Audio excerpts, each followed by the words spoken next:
et bienvenue dans la rubrique L'invité de la semaine. Cette semaine, nous recevons Céline Aguetaz, chargée de mission pour le Salon du Livre d'Hermillon, et Elisa Fuxin-Anselme, auteure et artiste plasticienne. Céline, bonjour. Bonjour. Alors le Salon du Livre, c'est la 34e édition et ça arrive le week-end du 14 et du 15 octobre. Alors on y est, on approche de l'événement et donc cette année, vous avez choisi un thème.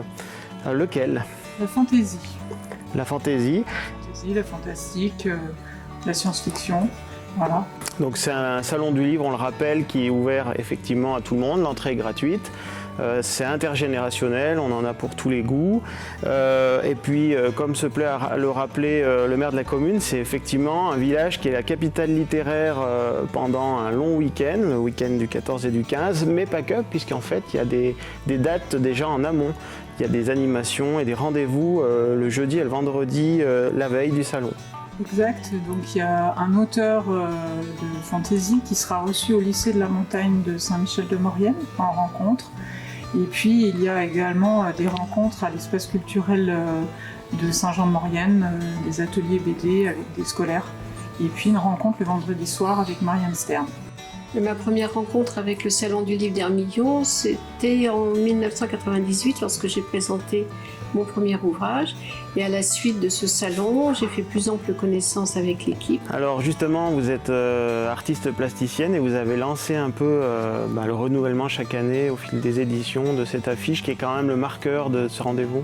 Alors au début, on s'est déplié très rapidement avec Georges Million et puis ensuite avec mes étudiants de l'université Paris-Panthéon-Sorbonne, on a fait les différentes affiches ainsi que le logo, qui est toujours le logo actuel du Salon du Livre d'Hermillon.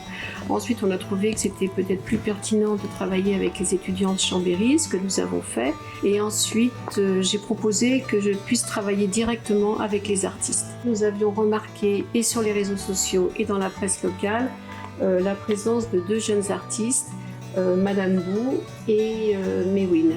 Alors en fait, Madame Bou était remarquée pour les créations de ces paysages de montagne avec un côté fantastique qui nous avait séduit toutes les deux. Et puis Mewin, c'était sur la création de ces personnages qui effectivement inscrivaient tout à fait la thématique du 34e salon.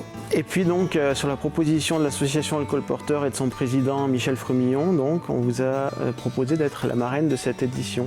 Oui, il me l'a proposé en me disant que je n'avais pas le choix.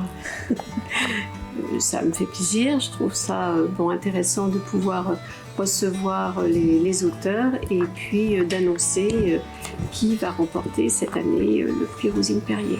D'accord, alors justement pour parler prix Rosine Perrier, Céline, donc on le rappelle, la remise des prix elle aura lieu le samedi soir à 18h. À la salle polyvalente d'Hermillon, on le rappelle. Et puis il y a d'autres rendez-vous effectivement tout au long du week-end. Il y a un concours d'écriture et de nouvelles, un concours de lecture à haute voix Charles Mali. Je crois qu'il y a la remise des prix le dimanche. Et puis ce qu'on peut peut-être rappeler en deux mots, c'est les horaires de ce salon aussi. Donc le samedi. C'est de 10h à 18h et le dimanche de 10h à 17h30. Voilà. Et puis donc de nombreux rendez-vous et expositions, rencontres, cafés littéraires. Alors on le rappelle, les expositions, deux expositions importantes. On a la chance d'exposer Madame Bou et Mewin dans la grande salle. Donc on pourra voir un peu plus que ce qu'elles ont fait là, qui est déjà magnifique.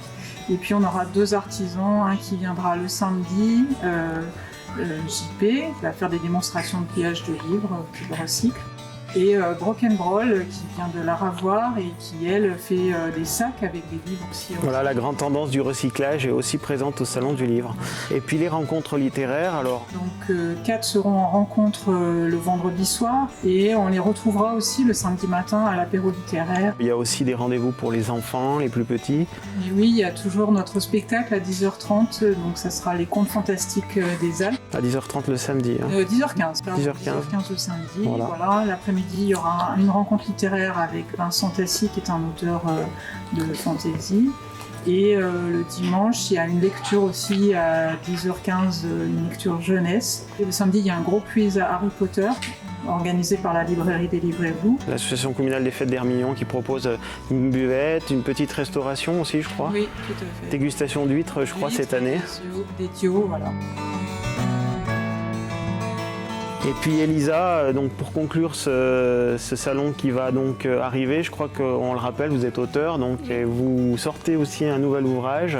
Il s'agit d'Anita, qui est mon dernier roman, qui raconte l'histoire de l'immigration après la Seconde Guerre mondiale. Donc ces populations qui traversaient les Alpes et qui sont venues s'installer sur la région et notamment Saint-Jean-de-Maurienne.